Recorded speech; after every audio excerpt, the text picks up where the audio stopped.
Fala galerinha, tudo bem com vocês? Adivinha, mais um biólogo, mais uma vez falando sobre o que? Mudanças climáticas, né?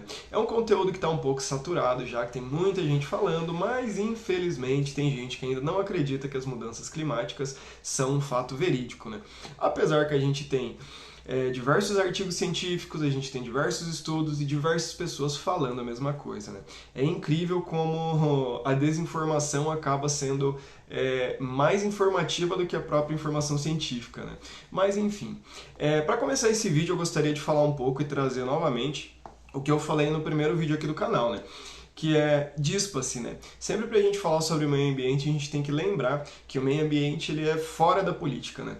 Ele não segue uma linha política, ele não segue uma ideologia. O meio ambiente ele é um todo, vamos dizer assim que ele é onisciente, né? Então, independente da vertente política, independente do seu credo, de qualquer coisa, o meio ambiente é um bem comum e nós temos todos que nos preocuparmos com eles e também ter a ciência que nós precisamos nos posicionar por mudanças, né? Então aqui eu trouxe 5 fatos para vocês principais que comprovam as mudanças climáticas e vou abordar um pouquinho sobre elas, além de colocar o meu posicionamento, a minha visão. Eu também trouxe aqui alguns pontos científicos e também vou deixar no link as minhas referências que eu utilizei e também alguns gráficos ao longo do vídeo. Então, bora lá!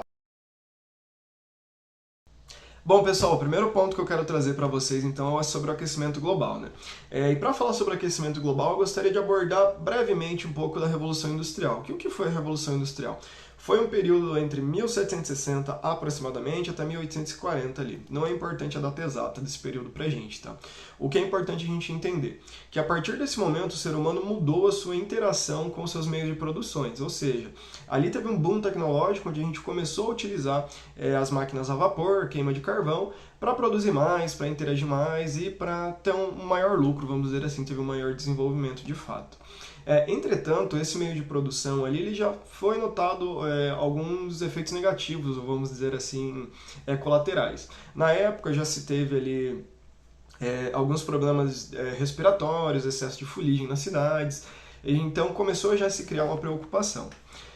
Beleza, por que esse fato é importante? Porque sempre que a gente vai falar sobre o aquecimento global, um dos primeiros pontos que a gente tem em contrapartida de negacionismo é o planeta ele tem os seus ciclos de aquecimento e resfriamento natural ao longo dos anos, E realmente, pessoal, isso é um fato, ciclos de Milankovitch, a gente tem a angulação do eixo da Terra, e isso realmente, em questão de milhares de anos, o planeta realmente tem ciclos de aquecimento e resfriamento. Entretanto, pessoal, esses ciclos, tanto para o aquecimento quanto para o resfriamento da Terra, eles acontecem de maneira gradativa. A gente pode até dizer assim que as espécies têm um certo tempo para se adaptarem. Claro que a gente sabe que um grau a mais ou um grau a menos podem extinguir diversas espécies, como aconteceu nas pequenas, médias e grandes extinções, né? Só que qual que é a diferença agora? A gente está tendo um aumento muito grande da temperatura em um curto período de tempo. Por exemplo, como esse gráfico aqui da BBC mostra, de 1850 até 2022, a gente teve um aumento de 1,5 graus Celsius. E quando a gente fala, em média, né? Quando a gente fala 1,5, não é que foi de 30 para 31,5. Não, isso pode variar de 33, 34, 35 para alguns locais, da mesma forma que pode variar tipo de 10 graus para 5, 6 graus. Ou 4 graus, por exemplo. Vai variar muito da região, vai variar muito das condicionantes, vai variar, tem muita coisa que pode variar. Outro fator, pessoal, é que a gente tem previsões, né? Por exemplo, que do planeta aquecer 1 grau Celsius, 1,5 grau, 2 graus, e tudo isso está sendo estudado qual o impacto que poderia causar. Né? Como esse gráfico da BBC aqui também mostra, baseado no IPCC 2023, né? Muitas espécies ali elas podem perecer. Isso é uma porcentagem muito grande de espécies conforme a quantidade de graus que podem aumentar. Né? Novamente, é um dado médio, né? Pode ser 2 graus, pode ser 3 graus, 4 graus, 5 graus, tudo vai variar do ambiente. Né? Então a gente tem que se ligar nisso porque está acontecendo, pessoal. Outro ponto que a gente pode destacar, pessoal, a respeito das mudanças climáticas também é o aumento do nível dos oceanos, né, e também o derretimento das geleiras. Um dos estudos que mais me pegou foi de Shepard, de 2018, onde eles fizeram uma análise do balanço da massa de gelo antártica, né, de 1992 até 2017. E esse estudo traz que houve um aumento de 14 milímetros, né, 1,4 centímetros dos níveis dos oceanos ali.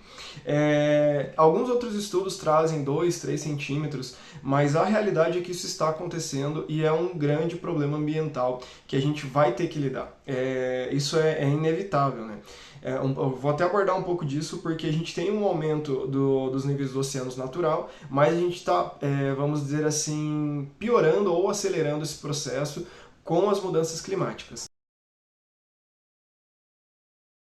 Outro fator que precisa ser levado em consideração, pessoal, é a perda de espécies, tanto de fauna quanto de flora. Nós sabemos que extinções naturais já foram relatadas durante milhões e milhões de anos, que tem estudos que comprovam. Entretanto, nós estamos acelerando esse processo. Novamente, a partir do momento que os hominídeos apareceram no planeta, a gente vê uma perda exacerbada e acelerada das espécies, ainda mais depois da Revolução Industrial e da forma que nós começamos a modificar o ambiente grotescamente, né? Segundo dados da IUCN, atualmente nós temos cerca de 44 mil espécies em risco de extinção, né, ou ameaçadas de extinção.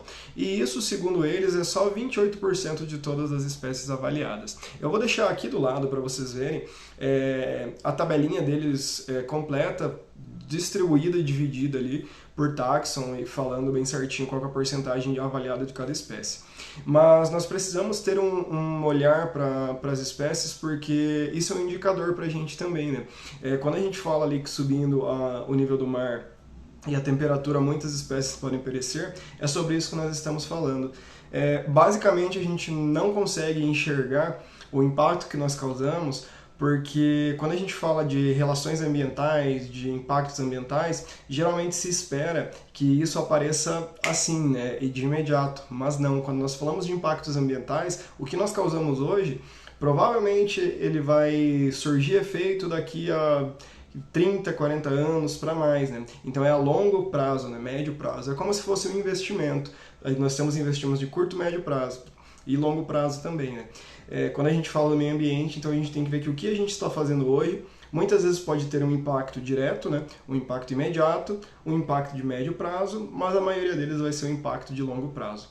Por isso que as questões ambientais, as mudanças climáticas são tão questionadas, porque o que a gente está fazendo hoje só vai refletir lá na frente. Outro fato que a gente pode trazer, pessoal, que comprova o aquecimento global, isso também nem é legal falar que comprova, porque a gente nem queria que tivesse acontecendo, né? Mas infelizmente é a verdade, né? São os aquecimentos exacerbados que nós tivemos em diversas cidades do Brasil, por exemplo, e ao mesmo tempo regiões que tiveram temperaturas muito baixas, que nunca tinham acontecido antes. Então a gente está tendo os dois extremos, tanto em locais que é normal essas temperaturas e também em locais que não são normais essas temperaturas. Então a gente está tendo uma mudança climática muito grande. E não é à toa que a gente viu gente morrendo de calor, tanto no Rio de Janeiro quanto em outros estados. Isso é um dos impactos do aquecimento global. E ele, infelizmente, é real, pessoal. Para finalizar, então, pessoal, outro ponto que nós temos que avaliar e levar em consideração são os fenômenos climáticos, né, que vem acontecendo com maior intensidade nos últimos anos. Tanto dos alagamentos, tanto dos tsunamis, dos terremotos, dos furacões, dos tufões, dos maremotos, enfim, todos os fenômenos climáticos. O aumento dos incêndios também é importante destacar. Por quê? Isso poderia e pode acontecer naturalmente? Pode, tanto que a gente tem relatos e acontece em alguns locais naturalmente. Entretanto, novamente, nós estamos acelerando esses processos, nós estamos influenciando.